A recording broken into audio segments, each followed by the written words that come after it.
Hi everyone, in front of me I've got the DOOGEE T40 Pro, and let me share with you how to clear cache and speed up your device.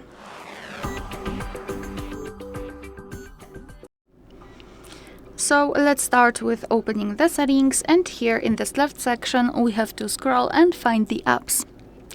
Then let's tap on see all 43 apps, of course 43 in my case, and now I highly recommend to go through all of those apps, especially those which you're frequently using, and remove cache. Cache are junk files which are saved by your device, but they are not necessary for the proper usage of the app. Moreover, they are occupying the memory, and even though for one app it is not a huge amount, combining all of them, we've got how many apps? 43. So combining 43 apps with the amount of cache which is stored because of them, it makes actually a difference.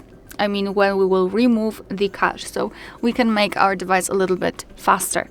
So just find the app, go through all of them perfectly, tap on it and go to storage and cache.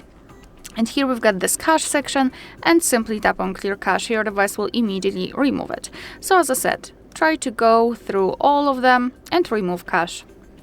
Alright, so that will be all. Thank you so much for watching. Please hit the subscribe button and leave the thumbs up.